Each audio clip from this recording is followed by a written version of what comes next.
Greetings and welcome back to Curiosities Obscura. We're thrilled to have you with us for another exciting exploration. Please don't forget to like, click the bell icon, and subscribe to stay updated with our latest adventures. Now, without further ado, let's get started.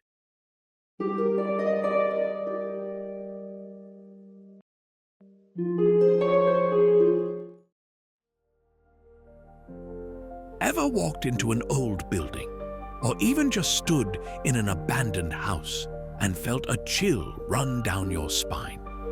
You know, the kind where your instincts tell you there's something there?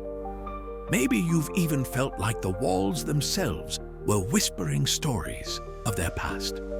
Imagine if those feelings weren't just your imagination. What if the walls were recording everything that happened around them, storing emotional moments and replaying them for anyone sensitive enough to hear? This, my friends, is the heart of the stone tape theory, an idea that suggests stones, bricks, and other materials in old buildings might actually record past events. It sounds like something straight out of a science fiction story, right? But what if it's not just a ghost story, but a theory with some history and a bit of science mixed in? Let's take a deep dive into this curious concept, and together we'll uncover what's behind the stone tape theory and the strange world of environmental memory. The stone tape theory proposes that certain places can hold on to the emotional energy of past events, like a recording on a tape. Instead of spirits haunting a location, the theory suggests that the events themselves are somehow imprinted into the material of the surroundings.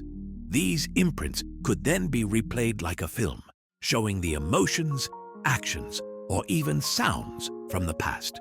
So, when you think you've seen a ghost or heard a creaky floorboard in a dark corner of an old house, it might not be a spirit at all, but just the echo of something that happened a long time ago. Now, before you start imagining your house's walls coming to life and whispering secrets, let's break this down further and understand where the theory comes from, how it evolved, and whether there's any truth to it. The idea that certain places could hold memories goes way back. In the 19th century, a lot of thinkers and researchers started exploring the idea that physical environments might be able to store psychic or emotional imprints. It wasn't just some spooky notion. It had a bit of intellectual backing from some pretty famous people. One of the earliest concepts that fed into the stone tape theory came from the famous mathematician Charles Babbage. In his 1837 book, The Ninth Bridgewater Treatise, Babbage proposed that spoken words could leave permanent impressions in the air.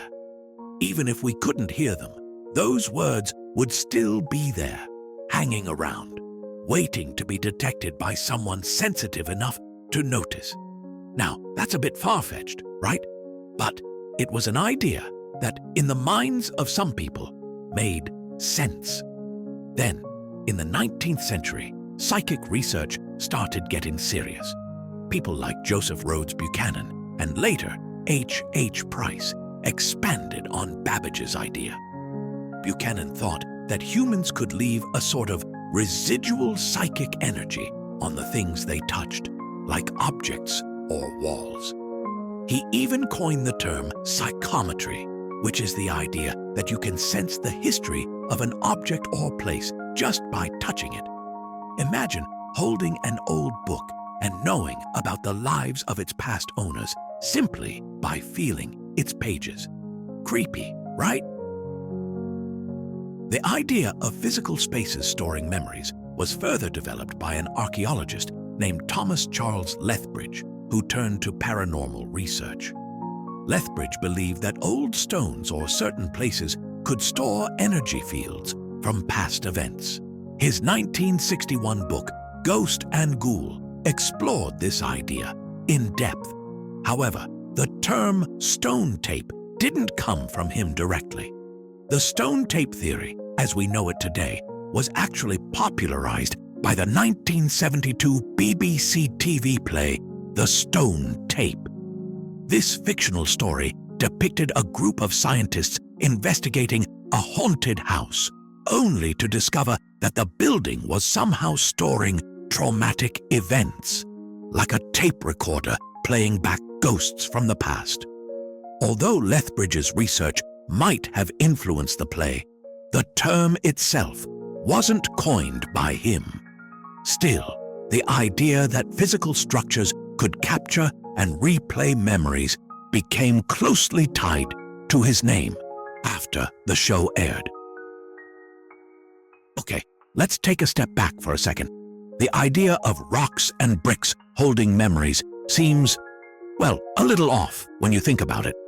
We know from science that stones don't have brains, feelings, or any kind of sensory systems. So, how could they possibly record events, right? Well, that's where it gets interesting. Some proponents of the stone tape theory argue that physical materials like stone or even water could somehow trap emotional energy. Maybe this is a process we just don't understand yet, something like a physical imprint of a traumatic or emotional event. It's similar to how a photograph captures an image. But here's the catch. There's no scientific evidence for this. There's no known mechanism in physics or geology that would explain how a stone could record an event in a way that could later be replayed. And that's where things get tricky.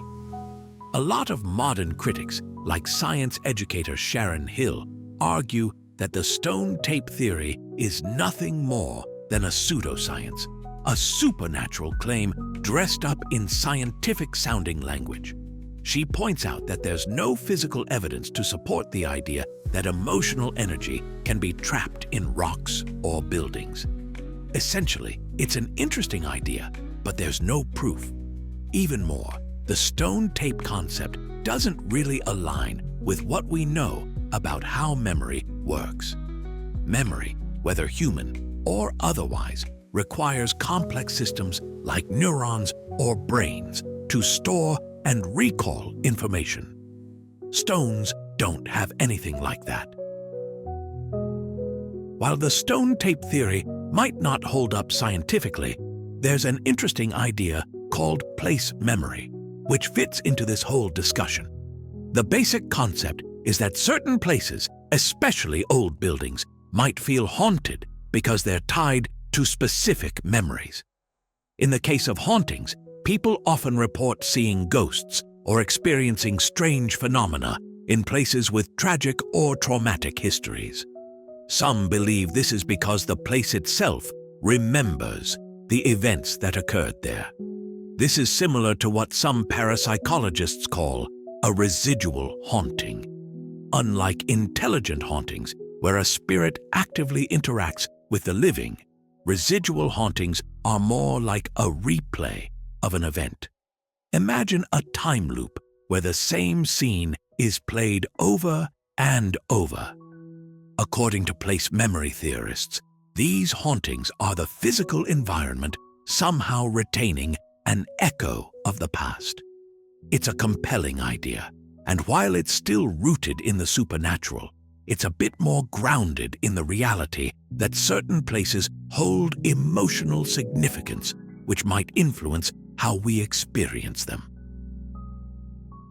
When it comes to things like ghosts and haunted places, there are always going to be skeptics, and rightly so, because when you start talking about energy imprints in rocks or memories being recorded in buildings, it sounds pretty out there. One of the biggest arguments against the stone tape theory is simply that without a proven scientific explanation, it's just a story.